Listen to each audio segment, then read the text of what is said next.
Hey guys, welcome to a journey through the Victorian era. As you settle in for a moment of peace and relaxation, I invite you to share in the comments where in the world you're listening from and what time of day it is. I always love seeing how far our community of night owls extends. If you enjoy immersing yourself in the rich tapestry of history to unwind, consider subscribing for more soothing stories like this one.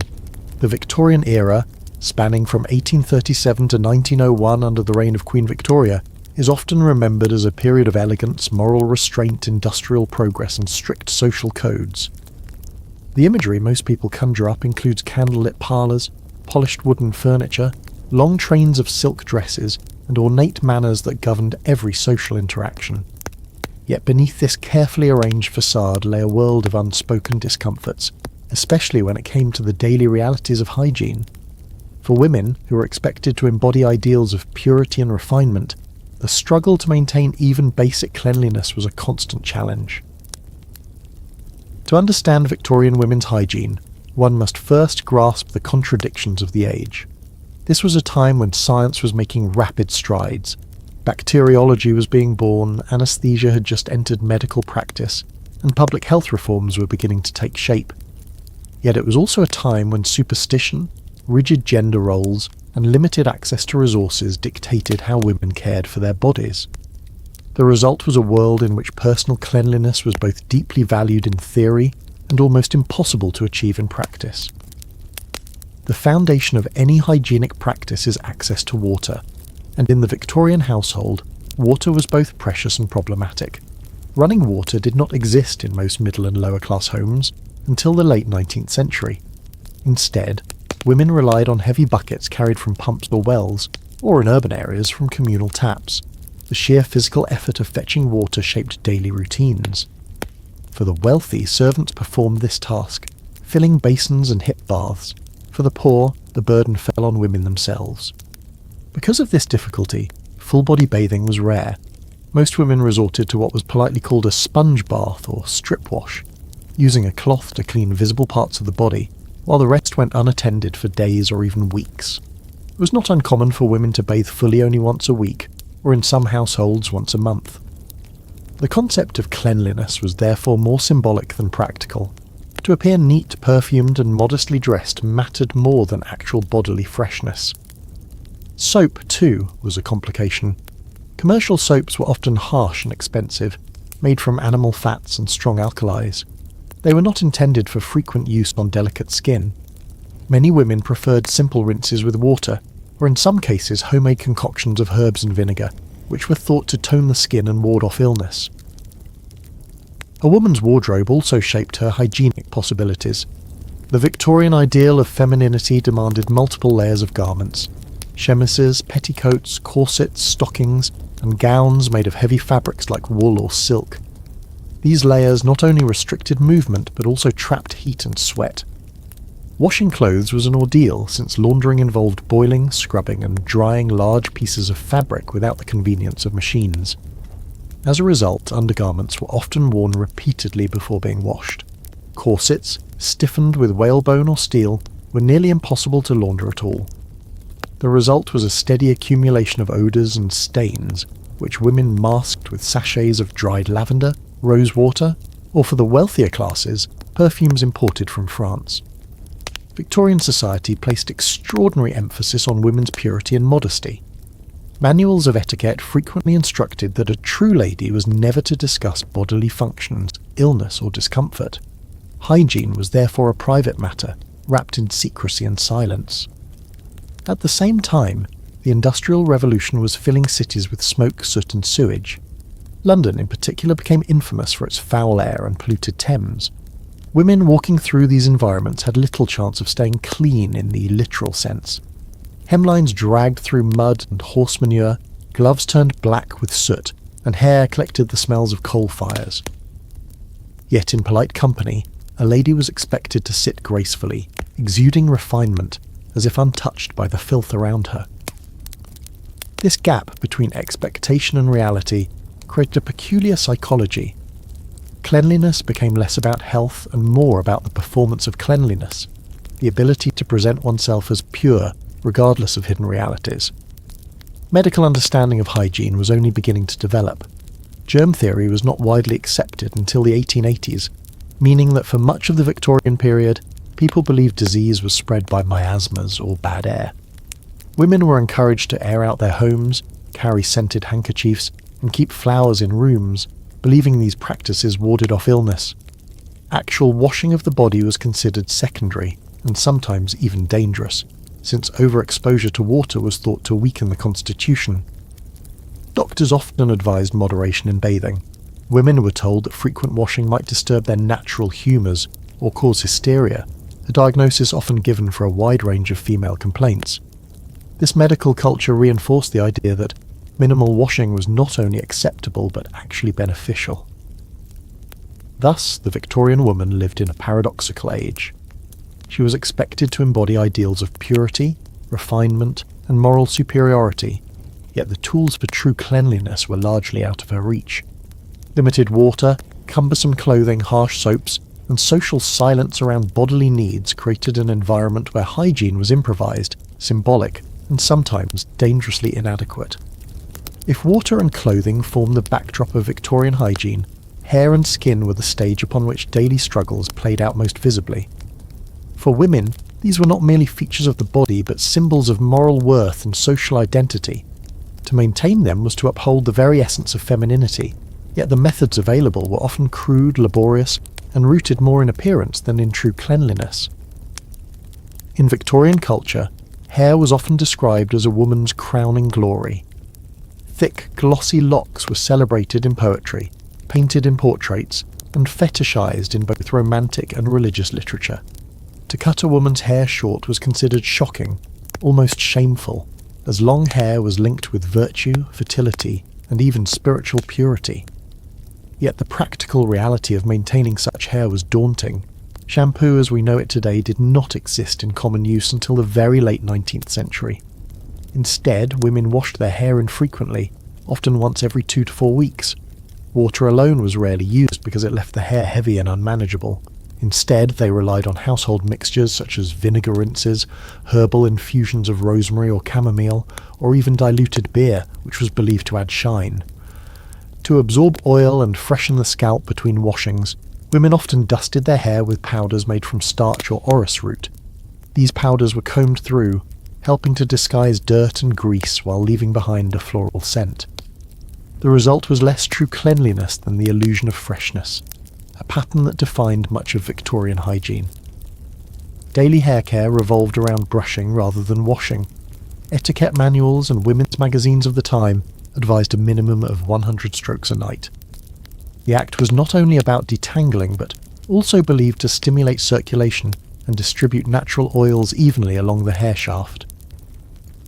Brushing was often a communal or domestic ritual. A maid might brush her mistress's hair before bed, or mothers would brush the long tresses of their daughters while reciting moral lessons. The sound of bristles moving through hair became an intimate symbol of Victorian domesticity. Yet despite its gentleness, brushing could not fully mask the odours or heaviness that accumulated after weeks without a proper wash. Because cleanliness was difficult to maintain, hairstyles themselves became tools of concealment. The elaborate buns, braids and coils fashionable in the mid and late Victorian years were not merely aesthetic choices. They helped hide oily roots or frizz. Hairpieces known as switches or rats were often added to create volume. These additions were sometimes made from real human hair, sold by poor women at markets, or from horsehair. Maintaining these styles required copious amounts of pins, pomades and waxes. Pomades were made from animal fats scented with flowers or citrus oils, which helped tame flyaways but added their own heavy, often rancid odour over time. Women endured these inconveniences because to appear in society with unkempt hair was unthinkable, a visible sign of moral failing. If hair was a crown, skin was a canvas. A pale, unblemished complexion was the ultimate Victorian beauty standard, signalling wealth, delicacy, and freedom from outdoor labour. Sun-kissed skin, by contrast, was associated with field workers and the lower classes. Women therefore went to great lengths to preserve a whitened complexion, even at the cost of their health. Bathing the face with simple water was common, but more elaborate routines involved rosewater, milk, or vinegar washes. Wealthier women purchased lotions containing zinc oxide, lead, or mercury. substances now known to be toxic but then believed to enhance palate and smoothness. These lotions often caused long-term damage, including skin corrosion and poisoning, but in the moment they provided the desired milk-white glow. Rouge and powders were used sparingly, since overt cosmetics were associated with actresses and prostitutes. Respectable women were supposed to appear naturally flawless, though in reality this effect was often achieved through discreet applications of rice powder, chalk, or even arsenic wafers that claimed to whiten the skin from within. Body odour, inevitable in an era of infrequent bathing, was another challenge. Deodorants as we know them were not invented until the 1880s, and even then they were slow to gain popularity. Until that time, women masked odours with perfume, scented sachets tucked into bodices, and powders applied under the arms or between the breasts. Skin blemishes, scars, and pock marks were often hidden with thicker powders or small patches of cloth called beauty patches, a practice revived from earlier centuries. These tiny adornments, cut into shapes such as stars or hearts, drew the eye away from imperfections. Though less common by the mid-1800s, they lingered in some circles as both fashion and necessity. Maintaining hair and skin in the Victorian world was not simply about beauty, it was about survival within the rigid moral codes of society. A woman who looked dishevelled or smelled unpleasant risked social exclusion, whispered judgments, or even diminished marriage prospects. Cleanliness was therefore a performance enacted daily, regardless of the hidden struggles behind it. Many women internalized these pressures, spending hours on grooming rituals that masked the realities of limited bathing and poor sanitation. Others resisted quietly, simplifying hairstyles or avoiding toxic skin treatments, but such choices always carried a risk of appearing less than ladylike. The tension between health and appearance, between practicality and social expectation, ran through every brushstroke and every dab of powder. In the care of hair and skin, the contradictions of the Victorian age are laid bare. Women were expected to embody natural purity while relying on unnatural, often harmful methods to achieve it. Hair was brushed until the scalp ached, powders disguised the absence of water, and dangerous concoctions promised pale skin at the expense of long-term health. Beneath the image of elegance lay a hidden battle, the struggle to reconcile bodily reality with the ideals of an era that prized appearances above all. To understand the hygiene of Victorian women, one must step into the labyrinth of their clothing, for the garments they wore were not merely fashion but a physical prison that shaped their daily existence. The corset was the centerpiece of this system, binding the body into the hourglass silhouette that society demanded. Worn tightly over a chemise and beneath multiple petticoats, the corset compressed the ribcage, altered posture, and dictated how a woman moved, breathed, and even digested. Doctors of the era often warned of its dangers, yet society insisted upon its necessity, for a lady without a corset was considered slovenly, almost indecent no matter how clean or respectable she otherwise appeared. The corset, made with whalebone or steel stays, was rarely if ever washed. Sweat and oils soaked into the fabric, leaving stains that could not be removed. Women attempted to protect the corset with a thin chemise beneath it, which absorbed some of the perspiration, but the garment still grew heavy with odour over time.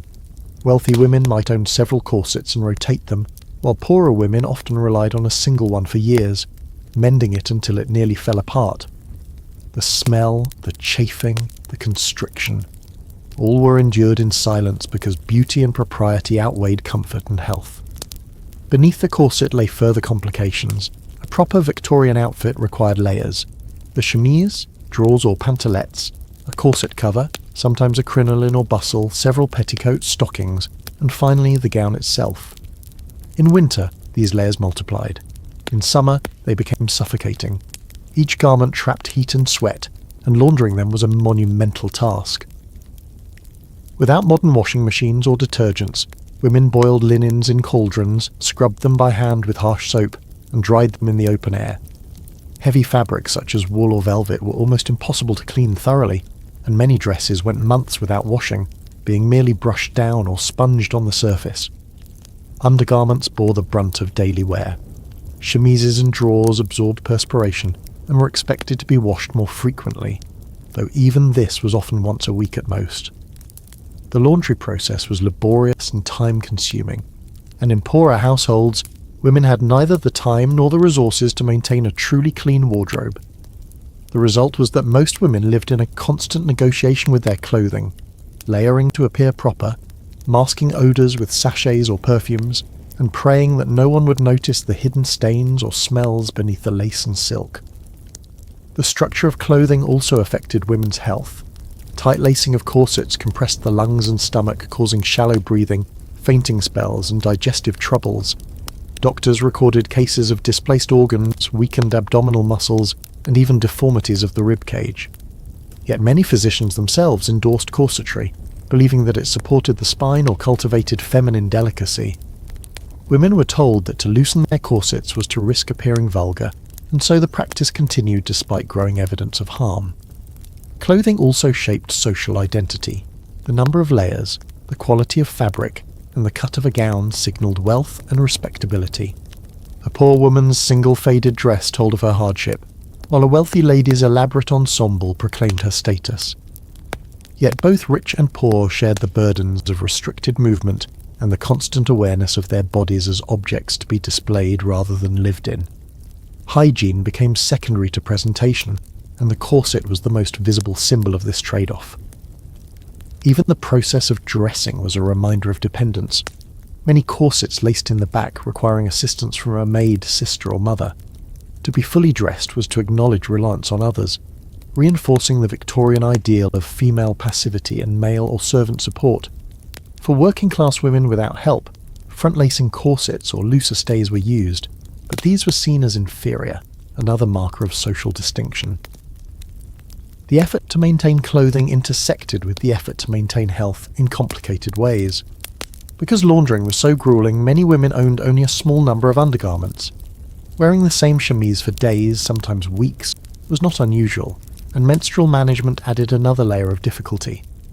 Absorbent cloths, pinned or tied in place, were hidden beneath the layers of skirts but were cumbersome to change and even harder to wash discreetly. The clothing that symbolized femininity thus also magnified discomfort during the most private aspects of women's lives. In the public imagination, however, the corseted figure was a triumph of discipline and elegance. Fashion magazines praised the wasp waist. Novel inventions like the crinoline were celebrated as marvels of design, and the visual spectacle of layered gowns filled theatres and ballrooms. The suffering behind these appearances was rarely acknowledged, and women were expected to bear it with composure. To complain was unladylike, to resist was rebellious, and to neglect the corset entirely was a declaration of social deviance. The corset and its accompanying layers were therefore more than garments. They were instruments of social order, tools of bodily control, and silent accomplices in the struggle for hygiene. They dictated posture, breath, and even the rhythm of daily tasks, while simultaneously trapping the very dirt and sweat that women were judged for failing to hide. The paradox was inescapable. The more a woman conformed to the ideal of elegance, the further she moved from the possibility of true cleanliness. Among the most concealed and least discussed aspects of Victorian women's hygiene was the management of menstruation, a subject cloaked in silence and shame. Victorian ideals of womanhood demanded modesty to the point of invisibility. A lady was expected to behave as though her body were untouched by such functions. Manuals of etiquette warned women never to speak of these matters, even to their husbands, and many young girls entered womanhood with almost no understanding of what was happening to them. Mothers often passed on only vague advice, if any, leaving daughters to navigate the confusion of their first bleeding alone. The practical methods available for managing menstruation were rudimentary. Commercial sanitary products did not exist until the very end of the 19th century, and even then they were slow to gain acceptance. Most women relied on folded cloths, known as rags, which were pinned or tied into place beneath their layers of clothing. These rags had to be washed and reused, a task that was labour-intensive, secretive, and often unhygienic. The stigma surrounding menstruation meant that women washed their cloths in secrecy, hiding them from other family members and often struggling to dry them discreetly in crowded households. The difficulty of cleaning them properly meant that many cloths remained soiled, harbouring odours and infections that could quietly plague a woman's health. Some women used improvised methods, such as wool pads, sponges, or even soft bundles of moss or grass in rural areas.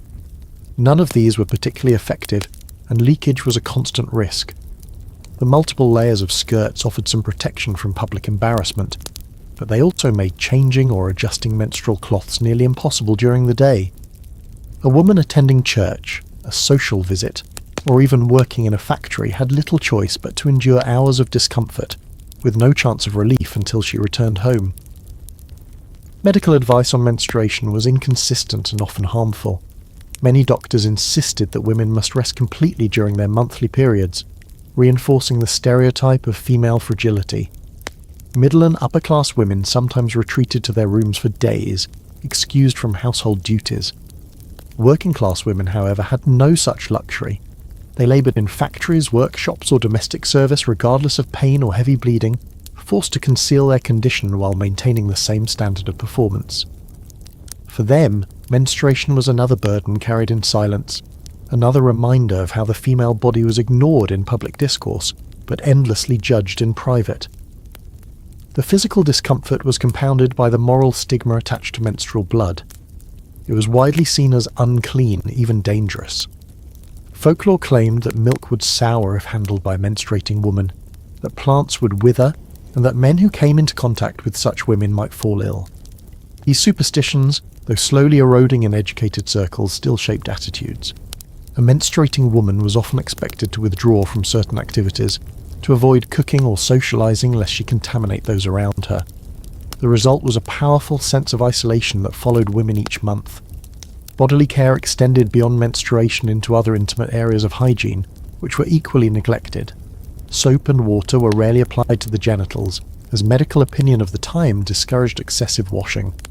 Doctors warned that too much cleansing could weaken the body, excite immoral desires, or disturb the delicate female constitution. The consequence was that many women suffered from chronic infections, itching and discomfort that were endured silently. Treatments when sought often consisted of harsh chemical douches or home remedies of vinegar and alum, which could be as damaging as the conditions they were meant to relieve. Sexual health was another unspoken subject. Victorian society idealised female innocence and treated women as if they were without sexual feeling, yet at the same time they were expected to bear children and endure the risks of childbirth. Knowledge of reproduction was scant, and many women entered marriage with no understanding of their own anatomy. Hygiene in the marital bed was virtually non-existent, and venereal diseases spread quietly across households, often contracted from husbands but blamed upon wives. The silence around these subjects left women defenceless, trapped between ignorance and duty. Despite these hardships, women found ways to cope, often sharing discreet advice with sisters or close friends. Herbal remedies were passed down through generations: teas of chamomile or raspberry leaf for cramps, poultices for abdominal pain, or lavender oil to ease discomfort. Though these remedies offered only modest relief, they represented an important form of female solidarity in a culture that denied women open discussion of their own bodies. The hidden realities of menstruation and intimate hygiene reveal the deepest contradictions of Victorian life. Women were expected to embody purity and self-control, yet the natural functions of their bodies were stigmatized, misunderstood, and poorly managed. What might have been an ordinary aspect of human life was transformed into a source of secrecy, shame, and struggle. Beneath the layers of petticoats and corsets, women carried not only the weight of fabric, but also the burden of silence, enduring discomforts that society preferred not to see. The Victorian woman lived in a world where medicine was rapidly changing yet still bound by tradition, superstition, and deep-rooted gender biases. Illness was a constant companion in the crowded, unsanitary cities and in the damp, poorly heated homes of the countryside. For women, whose bodies were considered fragile and mysterious, medical understanding was often incomplete or distorted, leaving them vulnerable to both neglect and invasive treatments. Hygiene and health were inextricably linked, and yet the practices of the time often undermined both. Many illnesses that plagued women were directly connected to the difficulties of hygiene. Skin infections, boils, and rashes thrived under the layers of unwashed fabric. Respiratory diseases were rampant, exacerbated by corsetry that restricted breathing in the smoky, polluted air of industrial cities. Tuberculosis was so common it was called the White Plague, and while it devastated families, it was perversely romanticised in literature as a disease of beauty and sensitivity, striking delicate young women who were imagined to waste away with tragic grace. The reality was far less poetic. Endless coughing, fevers, and slow death in poorly ventilated rooms, with little understanding of contagion till late in the century. Reproductive health was another area fraught with suffering. Childbirth remained extremely dangerous, and maternal mortality was high. Doctors and midwives often failed to wash their hands between patients, spreading infections like puerperal fever from one labouring woman to another. The work of pioneers such as Ignaz Semmelweis, who proved that hand-washing could save lives, was dismissed or ignored for decades. Countless women died not because childbirth itself was inherently fatal, but because hygiene practices were catastrophically inadequate. For those who survived, the aftermath often included tearing, infections, or prolapse, conditions that were rarely spoken of but endured in silence. Menstruation and so-called female troubles filled medical journals with theories that seem strange and cruel today. Women who complained of pain, irregular bleeding, or exhaustion were often diagnosed with hysteria, a catch-all term that encompassed everything from depression to epilepsy. The very word suggested that the female reproductive organs were the source of madness, reinforcing the belief that women's bodies were unstable, in need of control. Treatments for hysteria range from rest cures that confined women to bed for months, to forced feeding, cold baths, or even surgical removal of the ovaries in extreme cases. These treatments did little to address real health issues, but they kept women subdued, reinforcing patriarchal control disguised as medicine. Everyday ailments were treated with a mixture of folk remedies and emerging pharmaceuticals. Laudanum, a tincture of opium, was widely prescribed for menstrual pain, anxiety, sleeplessness, and even infant teething. Women of all classes became dependent on it, sometimes unknowingly addicted, since it was seen as a respectable medicine rather than a dangerous narcotic. Other popular remedies included patent medicines filled with alcohol, mercury or cocaine, sold under grand names and advertised as cures for female weakness. The secrecy surrounding women's health meant that these substances were consumed privately, often with devastating long-term effects. The tension between modesty and medical necessity made treatment itself a source of anxiety. For a respectable woman, exposing her body to a male doctor was considered shameful, and so many delayed seeking help until their condition was dire. Female physicians were exceedingly rare, though pioneers such as Elizabeth Garrett Anderson and Sophia Jex Blake fought their way into the profession. Most women, however, had no choice but to entrust their health to men who often lacked both understanding and compassion for female complaints. The doctor's visit could be humiliating, invasive, or dismissive, reinforcing the silence that already surrounded women's bodies. Illness also reflected the sharp divide between classes.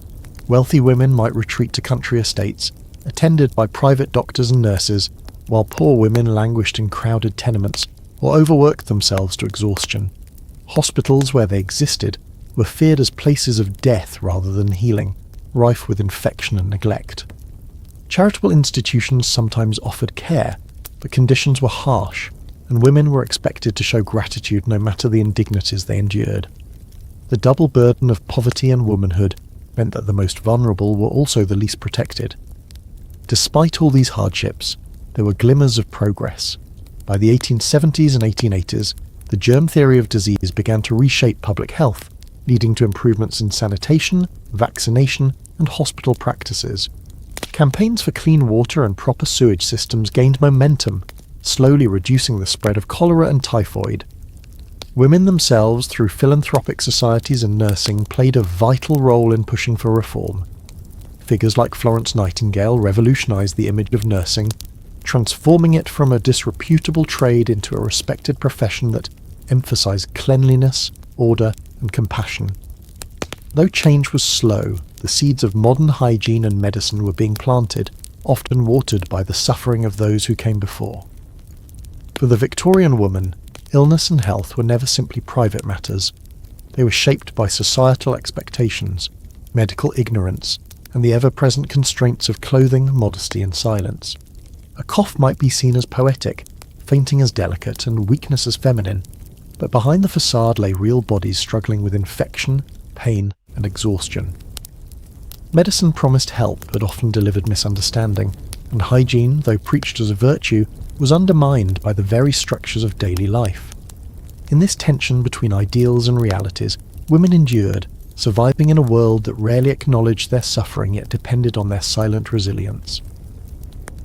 To speak of hygiene in the Victorian era without speaking of the city is to leave out the very air that women breathed and the ground they walked upon. Nowhere were the contradictions of cleanliness more evident than in the great urban centres, especially London, a city whose grandeur and filth grew side by side. Women who were expected to appear immaculate lived amid sights, sounds and smells that constantly threatened to overwhelm the performance of purity. The stench of the city was legendary. Horse-drawn carriages filled the streets, and with them came tons of manure, left to pile in gutters and courtyards. Rains turned the roads into rivers of mud and waste, splattering the hems of women's gowns as they crossed from one side to the other. Dust and soot from factories darkened the skies, settling onto clothing, hair and skin until everything bore the grey patina of industry.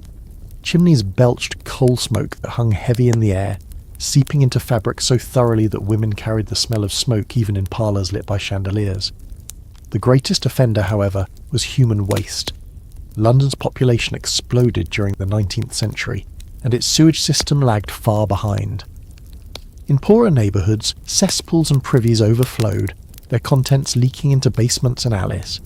The Thames, the city's main artery, became an open sewer, carrying the refuse of millions.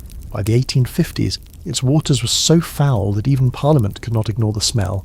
During the infamous Great Stink of 1858, members fled the chamber as the river's stench wafted through the windows. For women living nearby, there was no escape. Washing clothes, drawing water, and even breathing became acts tinged with contamination. Inside homes, the situation was little better. Most households lacked indoor plumbing, and chamber pots were emptied into the street or into cesspits. For a woman, the task of managing waste often fell within her domestic duties, and though etiquette manuals never spoke of it, she bore the intimate knowledge of her household's filth. Servants in wealthier homes carried the burden, but even then odours permeated the grandest drawing rooms, masked only by perfumes, potpourri, and the heavy scent of coal fires. The smells of the city shaped the very idea of hygiene. To be clean in such an environment was impossible. Instead, women sought to create small pockets of artificial freshness. They burned incense, carried scented handkerchiefs, or tucked herbs into bodices and drawers. The popularity of lavender, rose and violet perfumes reflected not only fashion, but also the desperate need to drown out the ever-present odour of waste and smoke. Cleanliness became less about the absence of dirt and more about the ability to triumph over stench, to layer civility atop decay. Pollution also carried deadly consequences. Cholera epidemics swept through cities repeatedly, fueled by contaminated water. Typhoid and dysentery flourished in the absence of sanitation. Women, as primary caregivers, were often the first to encounter these diseases in their children and families, and yet their ability to protect against them was limited. Soap and water, even when available, could not cleanse away pathogens that no one yet understood. It was not until the later decades of the century, with the acceptance of germ theory and the construction of modern sewage systems, that real change began to take hold. Until then, women carried the responsibility of household cleanliness in an environment stacked against them. The paradox extended into class distinctions. The wealthy might retreat behind stone walls and manicured gardens, but the air they breathed was the same as that of the poor. A fashionable lady stepping from her carriage in a white gown risked having it splashed with the same gutter water that stained the skirts of a factory girl. In this way, filth was the great equaliser, undermining the very divisions that Victorian society worked so hard to maintain. Yet wealth still brought advantages: better soaps, more servants, and homes set farther from the worst slums. Poor women, crammed into overcrowded tenements, bore the heaviest weight of disease and odour, with little means to fight back. For all its grandeur, the Victorian city was an assault on the senses, and women's hygiene was shaped by the constant battle to rise above it. The dust, smoke, manure and sewage clung to every garment, invaded every room, and left its mark on every breath. The image of the delicate lady, perfumed and pristine, was a fragile mask stretched over the realities of urban life. Beneath the surface, elegance lay a shared knowledge. The city was never clean, and to live within it was to carry its filth upon one's body every day. Victorian society was built on a rigid hierarchy, and nowhere was this more evident than in the contrast between the wealthy and the poor. Hygiene, often portrayed as a moral duty, became yet another marker of class, separating those who could afford the appearance of cleanliness from those who lived amid unavoidable filth. Women, whose bodies and reputations were held up as symbols of virtue, bore the greatest weight of this divide, for their cleanliness, or lack of it, was seen as a reflection of their entire household. For the wealthy woman, cleanliness was an aspiration carefully curated through the labour of others. She might bathe infrequently, but her home boasted scented soaps, perfumed oils, and shelves of powders that promise freshness. Servants laundered her linens, scrubbed her floors, and carried away the chamber pots so that her hands rarely touched the dirt of daily life. Wealth insulated her from the more degrading tasks of hygiene, allowing her to embody the illusion of purity. The heavy silks, lace, and velvet of her wardrobe absorbed the smoke and smells of the city, yet she could change her garments daily, even several times a day, discarding soiled layers for clean ones laundered by unseen hands. Her poorer counterpart lived in a different reality. For working-class women, laundry was not a chore assigned to others, but a relentless cycle that consumed entire days. Without access to abundant water, they hauled buckets from public pumps or wells, heating it laboriously over coal stoves to wash the bare minimum of garments. Soap, though widely produced by the mid-century, was often too expensive to use freely. Many made do with ash or simple scrubbing, leaving clothes only partially cleansed. Underclothes, which the wealthy changed daily, might be worn for a week or more before being washed, simply because the effort was too great. Space itself marked a stark difference. In the homes of the rich, rooms were large, with ventilation and privacy enough to manage the rituals of hygiene with some comfort. In the cramped tenements of the poor, several families often shared a single privy, overflowing and unclean, situated in a shared courtyard. Women used chamber pots within their rooms and emptied them into the street under cover of night, a practice that spread disease and left a lingering smell in every alleyway. For these women, there was no separating bodily functions from the public sphere. Their most private acts became part of the collective filth of the neighbourhood. Class also shaped how women's bodies were judged. A wealthy woman's occasional odour could be excused as the fault of the city or the strain of summer heat, masked with perfumes and overlooked in the glow of silk gowns and jewels. But for the poor woman, any sign of uncleanliness was interpreted as moral failure. Reformers wrote tracts condemning the dirty habits of the working classes, rarely acknowledging that poverty itself made cleanliness nearly impossible.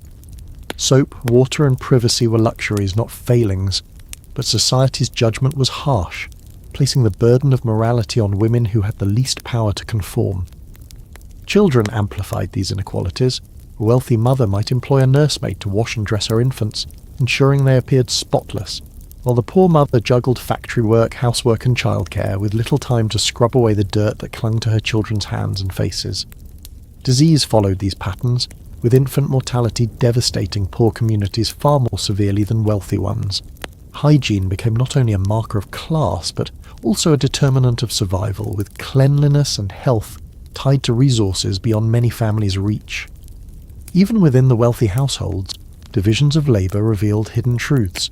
The pristine appearance of the lady of the house was possible only through the endless toil of maids, laundresses, and scullery workers, themselves often young women from poor families. Their hands bore the burns of lye soap, their backs ached from hauling water, and their lungs inhaled the damp fumes of steaming linens. The mistress's image of purity was purchased with the exhaustion of other women, a cycle that reproduced the very inequalities it sought to mask. Charitable movements in the later 19th century highlighted these differences. Middle-class reformers, often women themselves, visited the homes of the poor, teaching lessons on cleanliness, child-rearing, and moral conduct. While some efforts improved sanitation, many carried a tone of judgment, reinforcing the idea that poverty was a personal failing rather than a structural condition. The advice to bathe weekly or launder frequently rang hollow in homes without water, soap or time. Yet these movements shaped public discourse, further linking female virtue with hygiene and leaving poor women caught between impossible expectations and harsh realities. Thus, Victorian hygiene was not merely a matter of water and soap, it was a reflection of society's inequalities. For the rich, it was an elaborate performance of purity, maintained by servants and scented oils. For the poor, it was a daily struggle against limited resources, public judgment, and the physical toll of endless labour. Both groups of women carried the burden of representing cleanliness, but while the wealthy could hide its difficulties, the poor lived with them openly, their bodies and homes serving as silent testimony to the weight of poverty. If the Victorian world could not be truly clean, then it would at least be made to smell as though it were. Soap and perfume became twin guardians of respectability, serving both practical and symbolic roles in the daily life of women. To possess and use these items was to participate in a culture that equated fragrance with virtue, cleanliness with morality, and the suppression of natural odours with the triumph of civilization over filth. Soap was not a universal household commodity at the beginning of the 19th century. For centuries its use had been sporadic, limited by cost and local production. But with the Industrial Revolution came mass manufacturing, and by mid-century, soap was being produced on a scale that brought it into even modest households. Advertisements portrayed it as a miracle product, capable of scrubbing away not only dirt but also moral decay. Brands like Pears promoted their soap with elaborate engravings of radiant women, their luminous complexions framed by purity itself. To wash with such products was not merely to clean the skin, but to demonstrate one's place in a culture increasingly obsessed with outward appearances. For wealthy women, scented soaps turned hygiene into a form of luxury. Imported oils and essences from distant colonies infused the wash basins with the exotic promise of rose, sandalwood, and jasmine. Guests in upper-class homes were sometimes offered a selection of soaps as a marker of refinement, their wrappers as delicate and decorative as any fine stationery. Bathing might remain infrequent, but the ritual of washing one's face, hands and underarms with perfumed soap became a daily expectation, an intimate performance of civility in a world where the body itself was constantly under scrutiny. Perfume occupied a similar but even more powerful role. In cities where sewage, smoke and sweat filled the air, fragrance was not simply adornment but necessity. Women carried pomanders or scented sachets, slipped into pockets or tucked into sleeves, ready to be raised discreetly to the nose in crowded streets. The perfume industry flourished, with chemists and perfumers competing to create new blends that promised both allure and respectability. Scents associated with flowers and freshness became fashionable for women, reinforcing ideals of innocence and delicacy, while heavier, musky perfumes were frowned upon as suggestive of vice. For many women, perfumes masked more than the city's stench. They also concealed the realities of their own bodies. Underclothes that could not be washed daily, hair that absorbed coal smoke, and skin seldom exposed to water all carried odours that no amount of etiquette could entirely erase. Perfume was the great equaliser, allowing even those unable to bathe frequently to present an aura of refinement. To smell sweet was to be clean, whether or not the body beneath had seen soap in days. Yet even here, class distinctions prevailed. Fine French perfumes were imported at great expense, accessible only to the wealthy, while poorer women turned to simpler remedies, lavender water, vinegar rinses, or homemade herbal infusions. Some dabbed eau de cologne onto handkerchiefs, others boiled orange peels or rosemary in water to create fragrant washes. The line between necessity and indulgence blurred, for fragrance was not merely cosmetic but a weapon in the fight against ever-present filth. This culture of masking odours also shaped attitudes toward women's identities. To smell fresh was to embody femininity, discipline, and moral superiority. A woman who smelled of sweat or dirt was judged harshly, seen as careless, unfeminine, or even immoral. Thus, perfumes and soaps became tools of social control, policing women's bodies with invisible boundaries. The body's natural odours were something to be erased, never acknowledged, a silence reinforced by the perfumed air of parlours and boudoirs. Advertising played a crucial role in embedding these ideals. Posters and trade cards flooded the market, showing radiant women emerging from clouds of fragrance, their beauty enhanced by the use of a particular soap or scent. Some campaigns linked soap with empire, portraying exotic lands as sources of purity brought back to cleanse Britain itself. To wash with colonial products was to participate in a narrative of progress, casting cleanliness as a symbol of modernity and moral duty. Women, targeted directly by these messages, absorbed the expectation that their virtue was measured not only in behaviour but in fragrance. Of course, perfumes and soaps did not erase the real dangers of dirt and disease. They covered rather than cleansed, masked rather than cured. A woman might smell of violets and roses while still wearing undergarments soiled by the city's grime, her lungs still filled with coal dust, her household still shadowed by the threat of cholera. But in a society where appearance carried such weight, the illusion of cleanliness was often enough. To smell pure was, in the eyes of others, to be pure, and for Victorian women that illusion could mean the difference between respectability and shame. In the end, soap and perfume reveal as much about the cultural anxieties of the Victorian age as they do about its hygiene. They represent the constant tension between reality and appearance, between the body's stubborn needs and society's relentless ideals. For women, they were both comfort and burden. Comfort in their ability to soften the harsh edges of daily life, burden in the endless expectation to maintain an aura of sweetness in a world that was anything but clean. Behind every polished Victorian drawing room, every fragrant boudoir, and every spotless gown stood the labour of women whose own lives were anything but clean or comfortable. Hygiene in the Victorian era was not simply a personal matter. It was a system built upon the silent, back-breaking work of servants.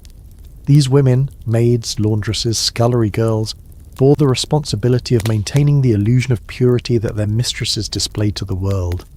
Their hands were raw with soap, their backs bent with labour, and their names often forgotten in the narratives of elegance and refinement. For upper and middle-class households, the presence of domestic servants was a mark of respectability. A lady might not soil her hands with chamber pots or laundry. Such tasks were relegated to the maid-of-all-work, the lowest in the domestic hierarchy, who rose before dawn and retired late at night, moving silently through the household to keep it clean. She scrubbed floors, carried heavy buckets of water, polished brass and silver, dusted draperies and emptied slops, all while remaining nearly invisible. Her work was most successful when it was unnoticed, when the home seemed naturally pristine rather than painfully maintained. Laundry was among the most gruelling of these tasks. Victorians wore layer upon layer of clothing, and while outer garments might go unwashed for long stretches, the undergarments, chemises, drawers, stockings, required regular cleaning. Laundresses, often working outside the home, spent their days in steam-filled rooms, boiling water, stirring great tubs of linens, and scrubbing with harsh lye soaps that burned their skin. The labour was endless. A family of modest size could produce dozens of soiled pieces each week. Servants staggered under the weight of wet cloth, wrung out by hand, hung to dry, and ironed with heavy flat irons heated over coals. To the lady of the house, fresh linens were simply expected, but to the laundress, each piece represented hours of physical punishment. Servants also bore the most degrading aspects of sanitation. Emptying chamber pots, cleaning privies, and disposing of ashes fell squarely on their shoulders. The scents that mistresses covered with perfumes and potpourri were their daily companions. The smells of waste and damp that clung to their clothes no matter how they tried to scrub them away. While wealthy women dreamed of lavender water and rose oil, servants lived in the shadow of soap that stripped skin raw, in rooms with little ventilation. Their own bodies rarely afforded the luxury of the cleanliness that they laboured to produce for others. Even bathing was unequal. A lady might be assisted into a tub filled by servants who hauled and heated bucket after bucket of water. She reclined in perfumed comfort while her maids tended to her hair and nails. For the servant herself, such luxuries were unthinkable. Baths were rare, opportunities stolen in hurried moments, often with cold water and no privacy.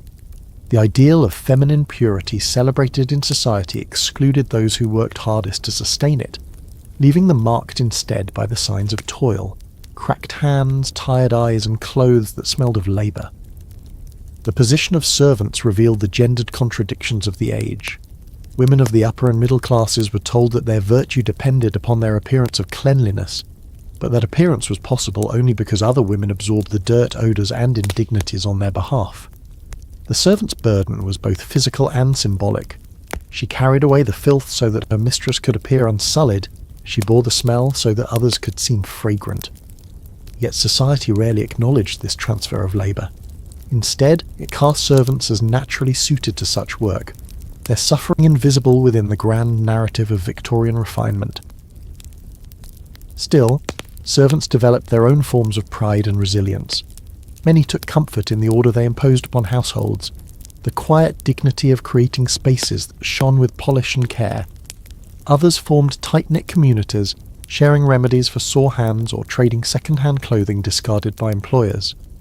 In their own way, they too participated in the culture of cleanliness, though always from the margins, always in the shadow of those who benefited most.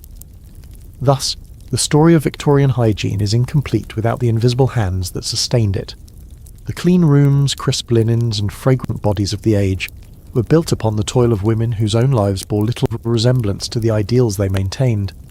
Their burden was immense, their presence silent, yet without them the illusion of purity would have crumbled. In every polished mirror and perfumed chamber, the reflection of the servant's labour lingers, unacknowledged but indispensable. Among the many silences of the Victorian age, few were as profound as the silence surrounding menstruation. It was a subject rarely named in polite society, avoided in medical lectures, and disguised in advertisements with vague phrases about ladies' troubles or delicate health. Yet for every woman, this monthly reality shaped her experience of hygiene, modesty, and bodily discomfort in ways that society preferred to ignore. In middle and upper class homes, menstruation was treated as a private burden to be concealed at all costs. Women relied on makeshift cloth rags, washed and reused in secrecy, their soiled presence hidden from view. These cloths, sometimes called monthly rags, required laundering that was difficult to conceal, and so many women scrubbed them at night or entrusted them to servants under strict silence. The stigma was such that even within families, daughters often entered womanhood with little preparation, learning only from whispered hints or the sudden shock of their first bleeding. Mothers, constrained by modesty, sometimes left their daughters in ignorance, hoping that silence itself could preserve innocence. Poor women faced even harsher realities. Without the means for clean cloth, they resorted to whatever materials were at hand, scraps of fabric, old flannel, or even moss and straw.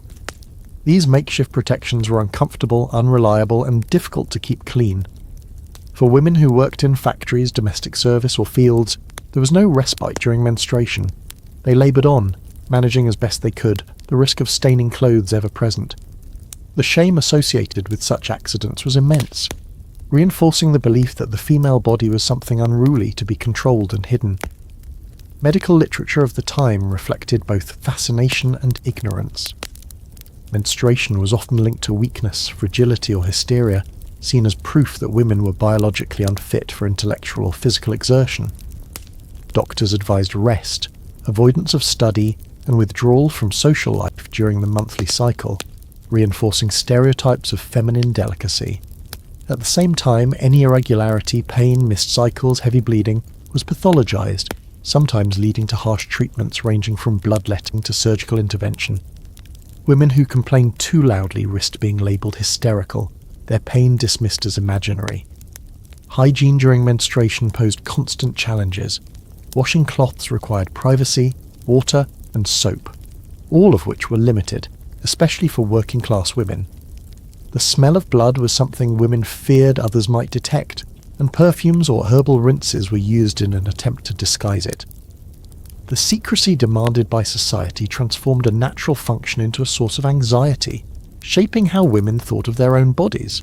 Cleanliness, already a burden, became nearly impossible when paired with the need for absolute concealment. Even in the growing market of patent medicines, menstruation was addressed only obliquely. Advertisements promised to cure female weakness or irregularity without ever naming the condition directly. Tonics, teas, and pills were sold as aids to regulate the cycle, often laced with alcohol or opiates that dulled pain without addressing its cause. The language of these products reflected the culture at large. menstruation was not to be spoken of plainly, but hidden under euphemisms wrapped in silence like the soiled cloths themselves. For young women, the onset of menstruation marked not only biological change, but also a new set of social expectations. They were now watched more closely, their movements restricted, their behaviour scrutinised under the weight of modesty. Bleeding became both a sign of maturity and a reminder of bodily vulnerability, a private matter that carried public consequences. Courtship, marriage, and fertility hovered in the background, connecting the monthly cycle to the larger narratives of womanhood and duty. In this way, Victorian society managed to make menstruation both omnipresent and invisible. Every woman endured it, every household was touched by it, yet it was spoken of only in whispers and managed in silence. Hygiene practices, washing, concealment, perfuming were all shaped by the need to hide, to deny the body's natural processes. For women, the burden was immense, to endure discomfort, to maintain secrecy, and to continue presenting the outward image of purity in a world that demanded nothing less.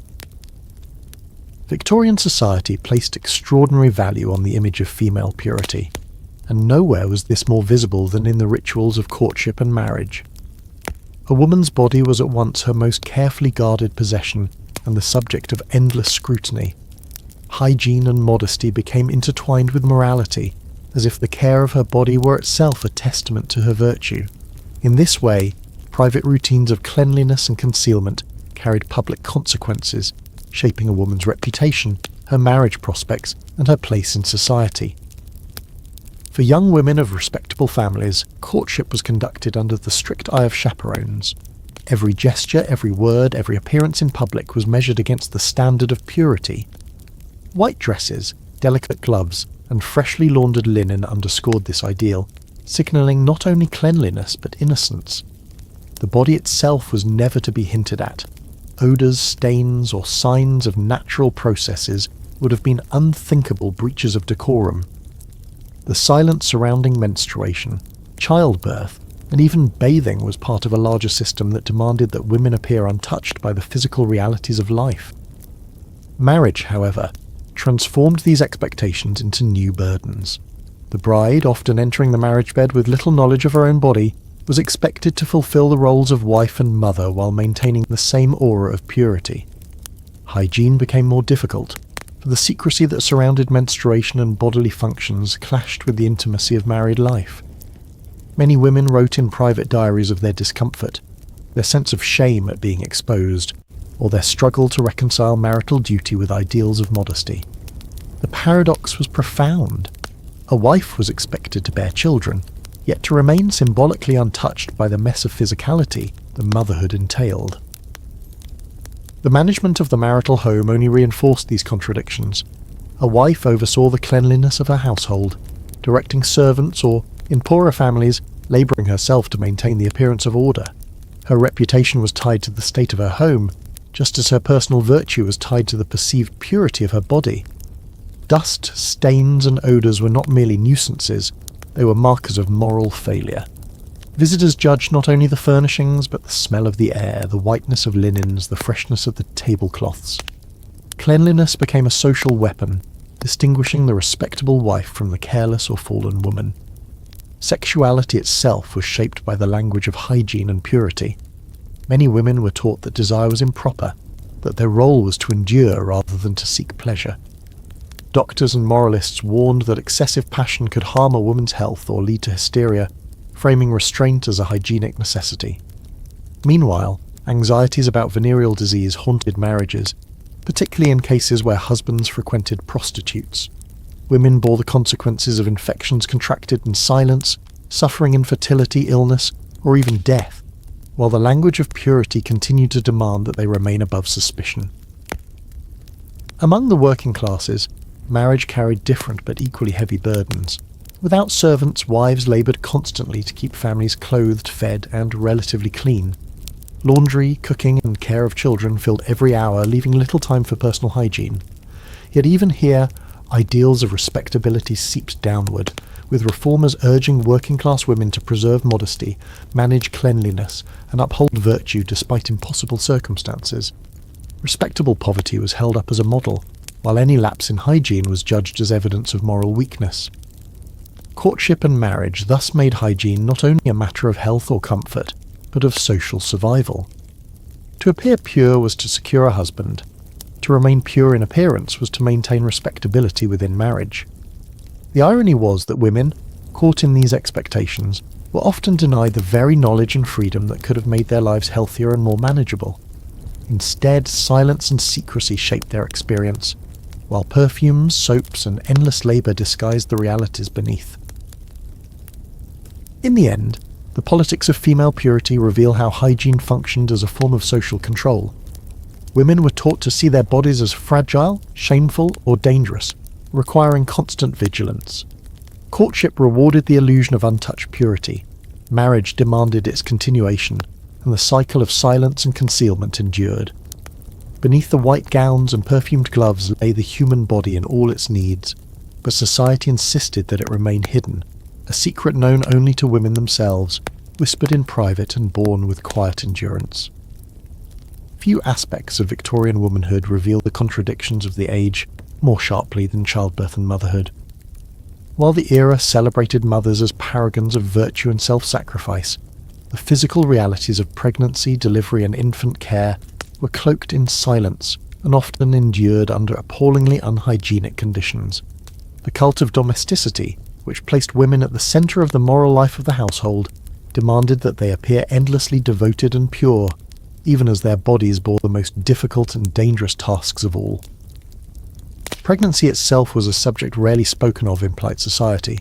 A woman might be visibly expecting a child, yet conversation would avoid the fact altogether, preferring euphemisms such as "in a delicate condition."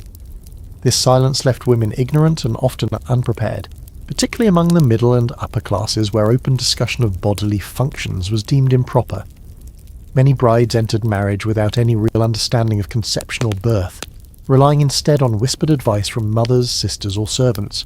Even medical manuals written for women tended to speak in veiled, moralizing terms, leaving practical details obscured. The hygiene of pregnancy varied widely depending on class. Wealthy women, encumbered by heavy clothing and restrictive corsets, often struggled with discomfort, while their access to physicians could be both a blessing and a curse. Doctors might prescribe rest cures limiting fresh air and exercise, or recommend strange tonics containing alcohol, opium, or mercury. Poorer women, by contrast, continued heavy labour throughout pregnancy, washing, cooking, and even working in factories until the day of birth. Nutrition was often inadequate, sanitation poor, and maternal mortality correspondingly high. In both cases, the body was subjected to immense strain, with limited understanding of how hygiene and health were connected. Childbirth itself remained a perilous event. For centuries, midwives had attended births, relying on experience, herbal remedies, and community knowledge. In the Victorian era, however, a growing number of women, particularly in cities and among the middle classes, turned to physicians. Hospitals were beginning to expand their maternity wards, but they were notorious for infection. Puerperal fever, a bacterial infection contracted during childbirth, claimed countless lives, spread by doctors and medical students who moved from one patient to another without washing their hands. The discovery of germ theory and antiseptic methods by figures such as Joseph Lister gradually improved survival rates, but for much of the century, childbirth was shadowed by the fear of death. For the mother who survived, hygiene became a daily trial in the care of her newborn. Infant mortality was heartbreakingly high, with diseases such as diarrhea, cholera, and whooping cough cutting short thousands of lives each year. Clean water was not always available, and bottles, cloths, and bedding were difficult to sterilize. Breastfeeding was encouraged among the poor as the most economical option, while wealthier mothers often employed wet nurses, sometimes exposing their infants to further risk.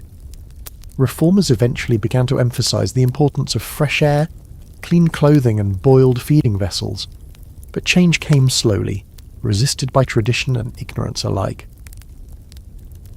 The postpartum experience of mothers revealed further strains. Confinement, the practice of resting for weeks after birth, was often prescribed, yet for working-class women it was a luxury they could not afford. They returned to labour within days, their bodies still weak, risking long-term injury or illness. Middle and upper-class women, while permitted rest, often endured isolation, depression, and the scrutiny of doctors who dismissed their suffering as hysteria. The cycle of silence around women's bodies left them few outlets for support, and diaries from the time reveal a deep loneliness surrounding motherhood. Despite these hardships, Victorian culture exalted the figure of the mother. She was portrayed as the angel of the home, guiding her children's moral development, keeping the household clean and embodying selfless devotion. Hygiene and morality were fused once again, with the mother expected to raise not only healthy children, but virtuous ones. Reform movements aimed at improving sanitation and public health often relied on mothers as the agents of change, urging them to adopt new practices of cleanliness, regulate the diet of their families, and instill discipline in their children. The burden of progress thus fell disproportionately on women, who were charged with maintaining both the physical and moral hygiene of the household. Motherhood in the Victorian age was therefore both celebrated and crushing. Women endured dangerous pregnancies, painful labours, and exhausting childcare under conditions that were often unsanitary and perilous. Yet they were praised as moral exemplars, their suffering reframed as noble sacrifice. The contradiction was stark. Society revered mothers in rhetoric, while offering little in the way of genuine support or safety. The result was a system in which women bore the weight of life and death, silence and labour, purity and suffering, all hidden beneath the polished image of the Victorian home. Victorian society was haunted by disease, and the female body stood at the uneasy intersection of medical ignorance, social judgment, and cultural anxiety.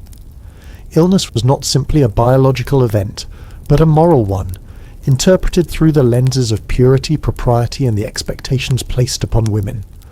Hygiene, or the lack of it, played a central role in shaping how women experienced sickness, how they were treated by doctors, and how their suffering was perceived by those around them. Among the most feared illnesses of the century was tuberculosis, often called consumption. The disease ravaged the lungs, wasting the body away with cough, fever, and night sweats. Yet paradoxically, in the cultural imagination, consumption became romanticized. A woman weakened by the illness, pale and delicate, was often described as beautiful in her fragility. Literature and art depicted dying heroines as ethereal, their sickness linked with purity and sensitivity. Behind these aestheticized images, however, lay the grim reality of poor ventilation, damp housing and malnutrition, all of which spread the disease and disproportionately affected women. Hygiene, clean air, sunlight, fresh clothing might have offered some protection, but in crowded urban centres such conditions were rare. Venereal diseases presented an even darker shadow over the Victorian household. Syphilis and gonorrhea were widespread, carried often by men who frequented prostitutes, then unknowingly transmitted to their wives. Women bore the physical and moral consequences, suffering miscarriages, stillbirths, blindness in infants, and lifelong illness. Yet society cast blame not on the husbands who spread infection, but on women themselves, particularly prostitutes, who were policed, examined, and humiliated under the Contagious Diseases Acts. Respectable wives who contracted disease lived in silence, shamed into secrecy, while their hygiene practices, lavish washing, the use of douches or perfumes, did little to protect them from infections they could not prevent. Cancer was another spectre, though poorly understood and rarely spoken of. Breast cancer and uterine tumours were seen as shameful, connected in the minds of many to improper behaviour or suppressed desires. Without modern treatments, women often lived with tumours for years, in agony and isolation. Surgical interventions existed but were brutal and carried high risk of infection, as antiseptic practices were still developing. Diaries and private letters reveal women's terror at such illnesses, their suffering compounded by the silence that prevented them from seeking timely help. Hygiene was again entangled with morality, as doctors and families speculated that poor personal care or unrestrained sexuality had somehow brought about disease. Mental illness added another layer of suffering. Women overwhelmed by depression, anxiety, or postpartum trauma were often dismissed as hysterical. The rest cure, made infamous by physicians like Dr. Silas Weir Mitchell, confined women to bed, forbidding reading, writing, or any intellectual activity. Far from healing, this imposed idleness deepened despair. Hygiene in asylums ranged from strict regimens of cold baths and rigid cleanliness to appalling neglect, depending on the institution. Once again, women's mental and physical health was framed not as a medical issue alone, but as a reflection of their moral and domestic performance. Decay in the form of aging also carried stigma.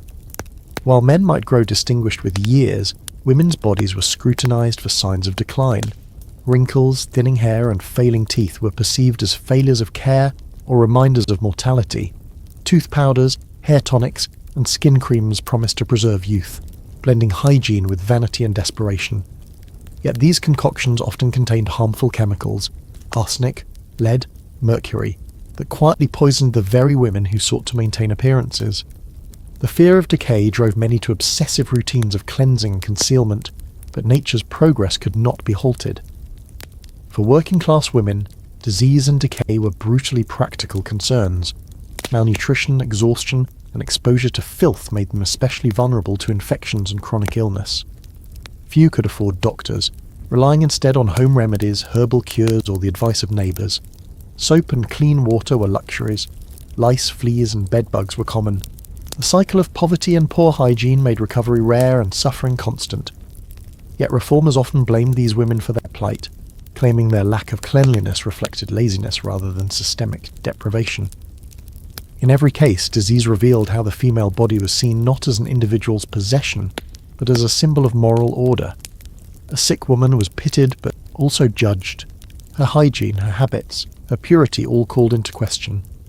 The silence around illness, particularly reproductive and venereal disease, forced countless women into lonely suffering, their pain hidden behind locked doors and perfumed curtains. The reality of disease and decay stripped away the illusions of purity and fragility that Victorian culture cherished, exposing instead the vulnerability and endurance of women whose bodies bore the weight of expectation, shame, and neglect. The Victorian age closed upon itself with an extraordinary paradox, a society obsessed with appearances, cleanliness, and propriety, yet one that denied the realities of the body at every turn. Nowhere was this paradox clearer than in the world of cosmetics and perfumes, where women layered powders, creams, and scents upon their skin to mask what could not be openly acknowledged. Beneath the delicate cloud of violet water or the soft glow of rice powder lay the body in all its human need, yet the era demanded that it be concealed, transformed, or disguised into something more fitting to its ideals. Cosmetics occupied an uneasy position. Officially, respectability frowned upon their use, associating heavy paints and rouges with actresses, courtesans, and prostitutes. Yet discreet application of powders, subtle tints for lips and cheeks, and lotions promising youthful skin were widespread, especially among the middle and upper classes. The challenge was to appear effortlessly pure, as though beauty were natural and untouched.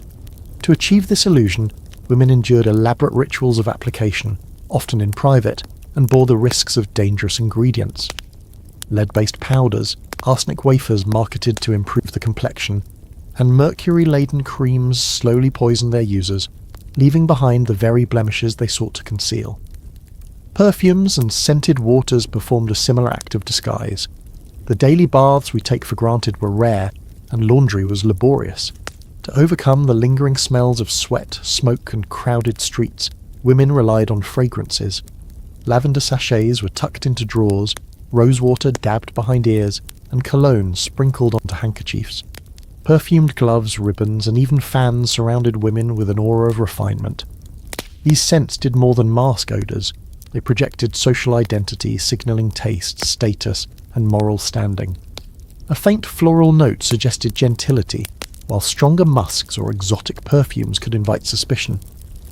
The air around a woman became an extension of her body, crafted as carefully as her dress. The artifice extended to hair and teeth as well.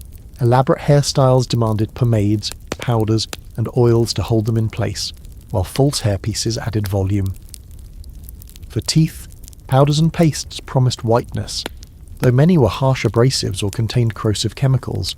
The smile was meant to convey health and beauty, but the reality of dental decay, worsened by sugar consumption and limited dental care, was common.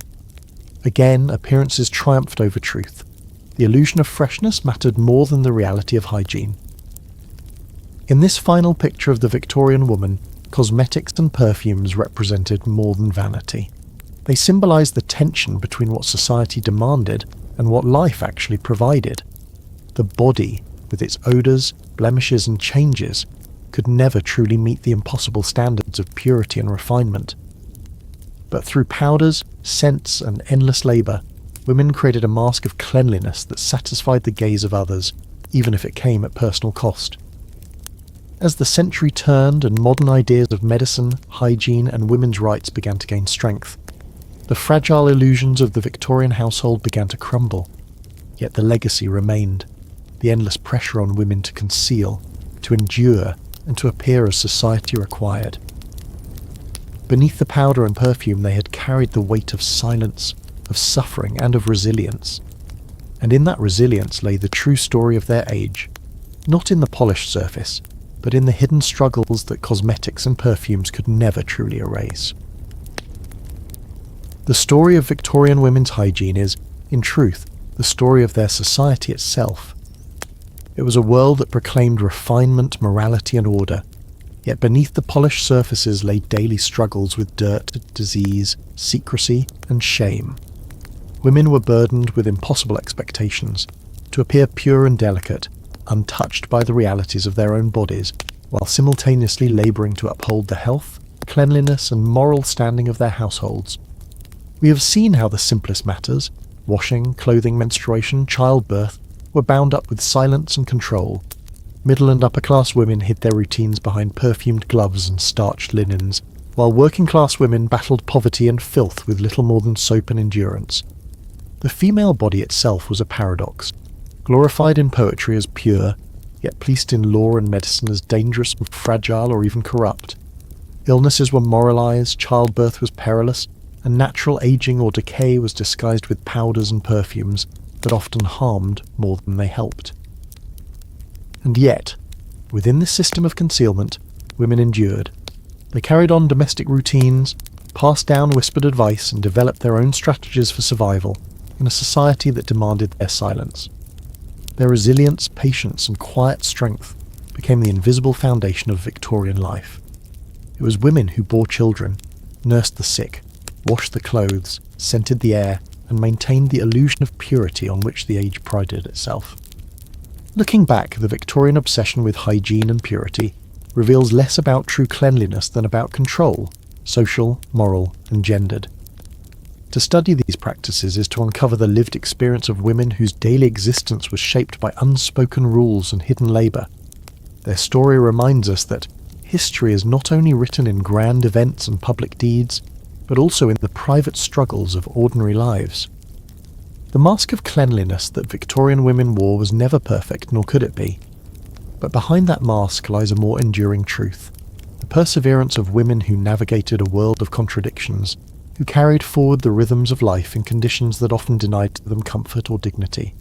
In acknowledging their struggles, we grant them the voice they were so often denied, and in doing so, we better understand the cost and the strength of living within the shadowed elegance of the Victorian age. Thank you for joining me on this gentle journey through the Victorian era. I hope this story has brought you a sense of calm and curiosity as you drift toward rest. If you enjoyed our time together, I'd love for you to subscribe and be part of our growing circle of night owls. Until next time, may your night be peaceful and your dreams filled with history's quiet whispers.